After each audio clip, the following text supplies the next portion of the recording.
आपण सारे सज्ज आहोत. आकाशामध्ये आज चमकणाऱ्या ताऱ्यांऐवजी भारतरत्न महामानव विश्वभूषण डॉक्टर बाबासाहेब आंबेडकर यांच्या विचारांचे तारे या द्रोणच्या रूपाने चमकत आहेत.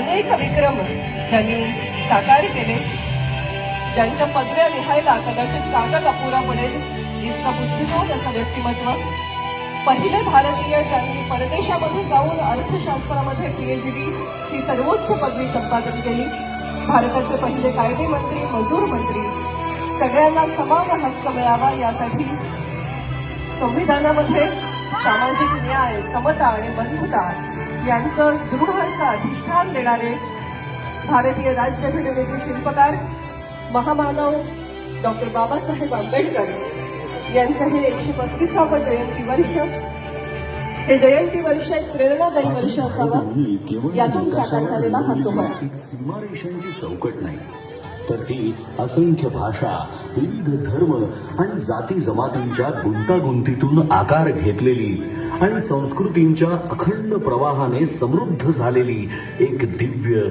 जिवंत चेतना आहे. या विविधतेच्या विराट सागरातही एकात्मतेची अखंड ज्योत तेवत ठेवणारे जे अमृत आहे ते म्हणजे भारतीय संविधान. या संविधानाचे शिल्पकार म्हणजे डॉक्टर बाबासाहेब आंबेडकर, एक असा महामानव ज्यांच्या विचारांची उंची हिमालया एवढी भव्य, ज्यांच्या संघर्षाची गाथा समुद्रा एवढी अथांग आणि ज्यांच्या कार्याची किमया आकाशा एवढी व्यापक आहे.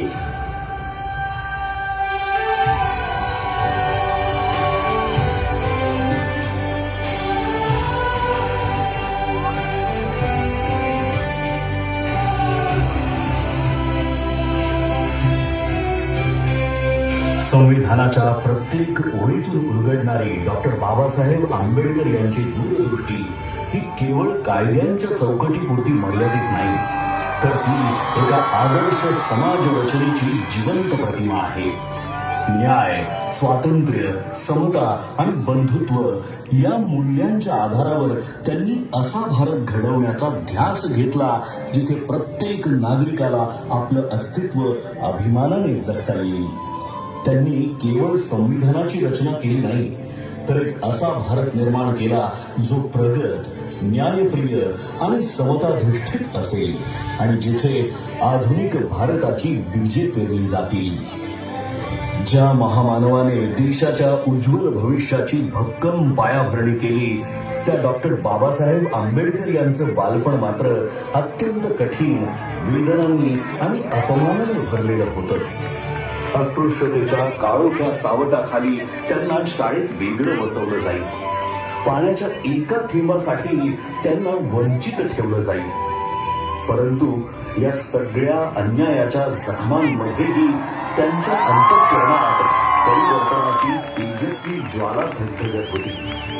त्यांना ज्ञात झालं होतं की शिक्षण हेच ते शस्त्र आहे जे अज्ञानाच्या अंधाराला चिरून टाकतं आणि माणसाला स्वाभिमानाने जगण्याची ताकद देतं.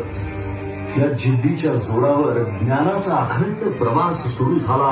मुंबईच्या शाळांपासून ते कोलंबिया युनिव्हर्सिटी, ग्रेस इन आणि लंडन स्कूल ऑफ इकॉनॉमिक्स या जागतिक दर्जाच्या संस्थांपर्यंत त्यांनी डबल डॉक्टरेट आणि बॅरिस्टर ऍट लॉ या उच्चतम पदव्या संपादन करून ज्ञानाच्या आकाशाला गवसणी घातली. त्या काळात इतक्या उच्च शिक्षणाची किमया साधणारे ते एकमेव भारतीय ठरले. आपल्या विलक्षण बुद्धिमत्तेच्या जोरावर परदेशात सन्मानाने आयुष्य जगण्याची संधी असतानाही डॉक्टर बाबासाहेब आंबेडकरांनी मातृभूमीची निवड केली. मात्र भारतात परतल्यावर त्यांना जातीच्या कारणामुळे बडोद्यामध्ये राहण्यासाठी छप्परही नाकारलं गेलं. पण अपमानापुढे झुकण्याऐवजी त्यांनी संघर्षाचा मार्ग निवडला. त्यांच्या कार्याची दखल घेत छत्रपती शाहू महाराजांनी 1920 साली त्यांना नव्या युगाचा नेता म्हणून गौरवलं आणि तिथूनच सामाजिक क्रांतीची नवी पहाट सुरू झाली. 1927 साली घडलेला महाड सत्याग्रह हा केवळ पाणी पिण्याचा हक्क मिळवण्यासाठीचा लढा नव्हता, तर तो मानवी स्वाभिमानासाठी उभारलेला पहिला महान संग्राम होता. 1927 साली महाड येथे झालेला 14 तळे सत्याग्रह, त्यानंतरचा काळाराम मंदिर सत्याग्रह हा संघर्ष तर श्रद्धा आणि समानतेच्या संगमावर उभा राहणारा ऐतिहासिक टप्पा ठरला. हा केवळ पाण्याच्या हक्कासाठी नव्हता, तर मानवी स्वाभिमान, समानता आणि सामाजिक न्यायासाठी उभारलेला पहिला महान सामाजिक संग्राम होता. 1930 ते 1932 या कालखंडात डॉक्टर बाबासाहेब आंबेडकर यांनी गोलमेज परिषदेमध्ये सहभाग घेत वंचित, पीडित आणि शोषित समाजाचा आवाज जागतिक स्तरावर पोहोचवला. अनहायलेशन ऑफ कास्ट या त्यांच्या क्रांतिकारी ग्रंथातून त्यांनी जाती व्यवस्थेच्या मूळ पायालाच हादरा दिला. त्यांनी निर्भीडपणे सांगितलं की जोपर्यंत जात अस्तित्वात आहे तोपर्यंत खऱ्या अर्थाने लोकशाही फुलू शकत नाही.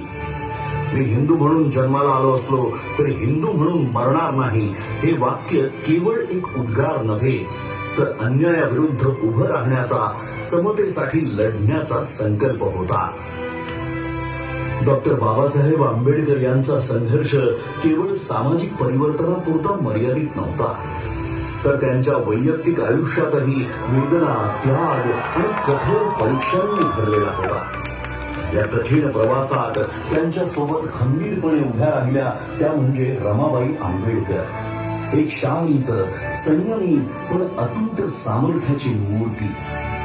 घरात आर्थिक तंगी असताना उपासमारीच्या छायेतही त्यांनी कधीही तक्रार केली नाही. योग्य उपचारांच्या अभावामुळे आपल्या लेकराला गमावण्याचं असह्य दुःख त्यांना सोसावं लागलं, तरीही या दुःखाने त्या खचल्या नाहीत. उलट आपल्या पतीच्या महान ध्येयासाठी त्यांनी प्रत्येक वेदना मागे सोडली. डॉक्टर बाबासाहेब आंबेडकरांनी केवळ दलितांच्या वेदनांना वाचा फोडली नाही, तर त्या प्रत्येक माणसासाठी आवाज उठवला ज्याच्यावर अन्याय झाला, जो शोषित होता आणि ज्याला आपल्या कष्टांचं योग्य मूल्य मिळत नव्हतं. कोकणच्या मातीतील शेतकऱ्यांच्या शोषणाविरुद्ध त्यांनी थेट आवाज उठवला आणि खोटी पद्धती या अन्यायकारक व्यवस्थेच्या मुळावर घाव घालत त्यांनी शेतकऱ्यांना स्वाभिमानाने जगण्याचा मार्ग खुला केला. कामगार मंत्री म्हणून शपथ घेताना 8 तासांचा कामाचा दिवस, साप्ताहिक सुट्टी, किमान वेतन आणि सामाजिक सुरक्षेचे हक्क हे केवळ कायदे नव्हते, तर कष्टकऱ्यांच्या आयुष्याला मिळालेले संरक्षण कवच होते. डॉक्टर बाबासाहेब आंबेडकर यांच्या दृष्टीने स्त्री ही केवळ कुटुंबाचा भाग नव्हती, तर समाजाच्या उभारणीचा केंद्रबिंदू होती. म्हणूनच त्यांनी महिलांच्या आर्थिक स्वातंत्र्याला, शिक्षणाला प्रथम दर्जा दिला. बालविवाह, सतीप्रथा, देवदासी प्रथा आणि विधवांचं अमानुष शोषण या सर्व कुप्रथांविरुद्ध त्यांनी प्रखर आवाज उठवून समानतेचा हक्क दिला. कायदा मंत्री म्हणून त्यांनी सादर केलेल्या हिंदू कोड बिलने महिलांना घटस्फोटाचा अधिकार, मालमत्तेत समान हक्क आणि वैयक्तिक आयुष्यात स्वायत्तता मिळवून देत अशा अभूतपूर्व निर्णयाने इतिहास रचला. तसंच कामकाजी महिलांसाठी मातृत्व रजा आणि समान कामासाठी समान वेतन या केवळ सुधारणा नाही, तर स्त्रीच्या सन्मानाचा आणि स्वातंत्र्याचा नवा अध्याय होता. कायदा मंत्री म्हणून त्यांनी सादर केलेल्या हिंदू कोड बिलने महिलांना घटस्फोटाचा अधिकार, मालमत्तेत समान हक्क आणि वैयक्तिक आयुष्यात स्वायत्तता मिळवून दिली आणि या अभूतपूर्व निर्णयाने इतिहास रचला. 1947 साली डॉक्टर बाबासाहेब आंबेडकर यांची संविधान मसुदा समितीचे अध्यक्ष म्हणून निवड झाली. या जबाबदारीला न्याय देत त्यांनी भारतीय संविधान या अद्वितीय ग्रंथाची निर्मिती केली, जो जगातील सर्वश्रेष्ठ संविधानांपैकी एक आहे. संविधानाच्या माध्यमातून त्यांनी प्रत्येक व्यक्तीला अभिव्यक्ती स्वातंत्र्य, समानतेचा हक्क, अस्पृश्यतेचा अंत आणि सर्व प्रकारच्या भेदभावावर कठोर बंदी घालून मानवाधिकार केवळ कायद्याच्या चौकटीत न ठेवता प्रत्येक भारतीयाच्या जीवनाचा अविभाज्य भाग बनवले. तसंच समता, करुणा आणि प्रज्ञेच्या प्रकाशात त्यांच्या आत्मसन्मानाला एक नवी उंची प्राप्त करून दिली. महात्मा ज्योतिराव फुले, भगवान गौतम बुद्ध आणि संत कबीर हे डॉक्टर बाबासाहेब आंबेडकर यांचे प्रेरणा स्रोत होते. त्यांच्या विचारांच्या मुळाशी असलेली स्वातंत्र्य, समता आणि बंधुत्व ही मूल्ये त्यांना विशेषतः भगवान बुद्धांच्या तत्वज्ञानातूनच सापडली. 14 ऑक्टोबर 1956 रोजी नागपूर येथील दीक्षाभूमीवर इतिहासाला वळण देणारा तो निर्णायक क्षण आला.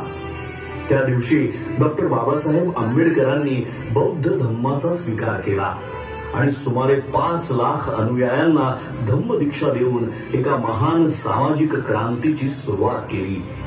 जगातील सर्वात मोठे शांततापूर्ण सामूहिक धर्मांतर म्हणून या घटनेची इतिहासात नोंद झाली.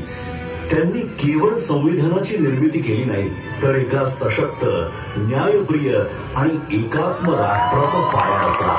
म्हणूनच ते केवळ एका समाजाचे नेते नाहीत, तर संपूर्ण भारताचे राष्ट्र निर्माते आहेत. अशा या महान विभूतीचे, या युगपुरुषाचे आपण आज कृतज्ञतेने स्मरण करूया आणि अभिमानाने, आत्मसन्मानाने आणि एकतेच्या भावनेने म्हणूया, जय भीम, जय भीम, जय भीम, जय भीम.